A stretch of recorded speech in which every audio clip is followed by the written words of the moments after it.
Genghis Khan, the founder of the Mongol Empire, died in 1227 without conquering all of China. His grandson Kublai Khan would do it. But let's get to know him better. Who was Kublai Khan? What were his achievements? How did he change the world? And how did he die? This is the story of Kublai Khan, the emperor who united China. Power, empire, legacy. Kublai Khan was born in 1215 in the Mongol camp near the Onan River. His grandfather was the founder of the Mongol Empire, Genghis Khan. By the time he was 9 years old, he had witnessed the vastness of his grandfather's empire. In 1223, the Khwarezmians attacked the Mongols. When Genghis Khan died in 1227, Kublai was sent with his brother Mongke to continue the war. After 5 years, they came back home. Kublai grew up among the tents of the Mongol tribes. The Mongols were nomads, so they traveled constantly. He spent part of his childhood in the capital city of Karakoram. It was a mix of tents and wooden houses. Kublai loved to ride horses. One day, one of his attendants teased him by pulling his horse away when he tried to mount. Kublai drew his dagger and killed that man. His father was furious. He said, "It was right for you to be angry, but wrong for you to kill. You must not draw your sword except when you are about to strike." From that day on, Kublai studied how to be a great leader. In 1229, while Kublai was only 14 years old, his father brought him to meet the famous Chinese scholar Yan Hui. Genghis Khan wanted his grandson to learn Chinese. At first, Kublai hated it. But after his father's death in 1227, he started to see its value. Kublai Khan became the most powerful man in the biggest empire in the world. He kept expanding it to the south, east, and west. The Mongols were excellent horsemen and fierce fighters, so they easily defeated their enemies.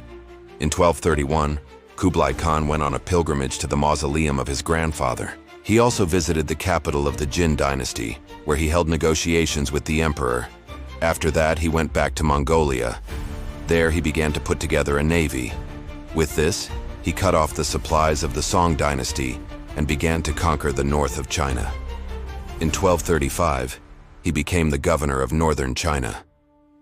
His court was in the city of Chengdu. It was close to the mountains and far from the riches of the south.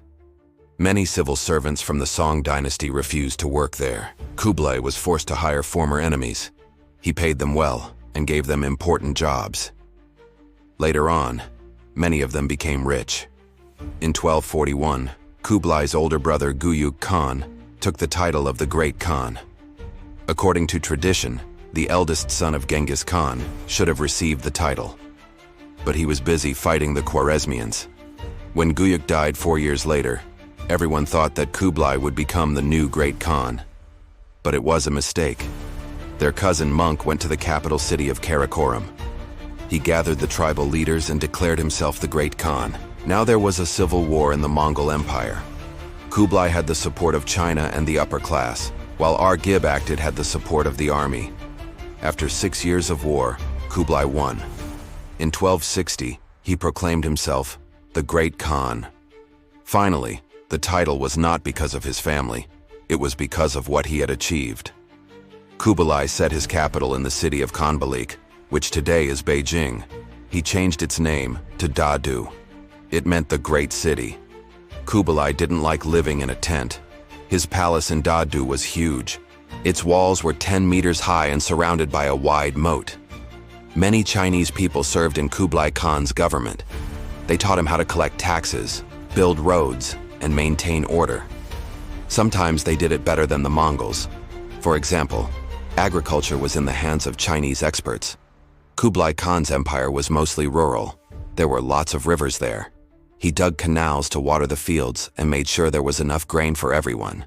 The Mongols believed that they were the chosen people. They had the mission to rule over all other nations. Under Kublai Khan, merchants could go anywhere in the empire without being bothered. He also built inns every few miles along the trade routes. Kublai Khan renewed the Silk Road. Its network reached the Middle East and Europe. Trade between Asia and the West increased. The Chinese invented paper money. At first it was used only in China, but now all the empire used it. This made trade easier. Merchants didn't have to carry heavy bags of coins, they could use banknotes. Kublai liked Chinese culture. He knew the classics by heart and was interested in science. He invited experts from different areas to work in his court. Kublai Khan was a patron of the arts. During his reign, many famous works of art and literature were created. You might be asking yourself, how come a Mongol emperor liked Chinese culture so much? The answer is simple. Kublai Khan wasn't Mongol. He was cosmopolitan. He admired the best ideas from each nation. In his empire there were Persians, Arabs, Indians, and many others. They all lived together and shared their customs. To show how open-minded he was, he issued a policy of religious tolerance. Kublai Khan supported the three main religions in China: Buddhism, Taoism, and Islam. He also respected Christians and Jews. He personally liked Buddhism, but he built mosques, churches, and temples. In 1271, Kublai Khan founded the Yuan Dynasty. He was the first foreigner who ruled all of China. 25 years before him, the Song emperors had lost control of their country. Now the Mongols ruled over everyone. Kublai Khan wanted to make sure there would be no rebellion, so he kept an army of 400,000 soldiers. Whenever he heard about someone planning something against him, he accused them of treason and had them put to death. One day, a visitor arrived at Kublai Khan's court. His name was Marco Polo.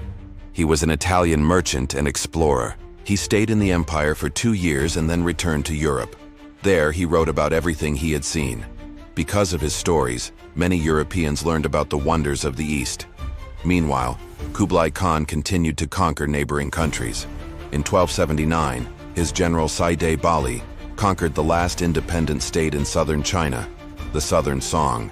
Kublai Khan entered the ancient Chinese capital of Lin'an, looted it, and destroyed it. He moved the Song people north to avoid rebellions. With this, the ruler of the Mongols completed the conquest of China. He didn't stop there. He also conquered Korea and Vietnam.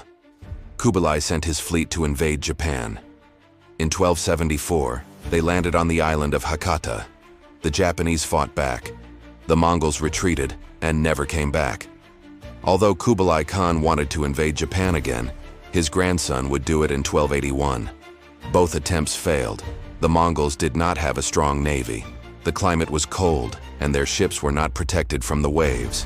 When Kublai Khan conquered the Song dynasty, he got huge treasures. He thought that having lots of gold and silver made his empire richer, but it was a mistake. Soon, corruption increased. Taxes went up and the economy fell apart. People were tired of paying for Kublai Khan's parties. He hosted feasts for tens of thousands of guests. He gave gold to beggars and common people. He showered riches on his favorite wife and her family. All this made his treasury empty. Kublai Khan died in 1294. He was 79 years old. He had been sick for a long time. No one knows what disease he had. Maybe it was malaria. He was buried in a temple on a mountain outside the city of Beijing. Even though he wasted lots of money, Kublai Khan is considered a good emperor. He left the empire stable. His successors continued his policies. For the first time in 300 years, China was united under one rule. Kublai Khan made China part of a bigger empire. He opened it to foreigners and encouraged trade. He created a huge network that connected Europe and Asia. Thanks to him, Marco Polo and many other merchants could travel safely around the world. If you want to know more about his empire, watch our videos about Marco Polo. Thank you for watching this video. Subscribe if you haven't yet. Leave a comment down below. See you next time.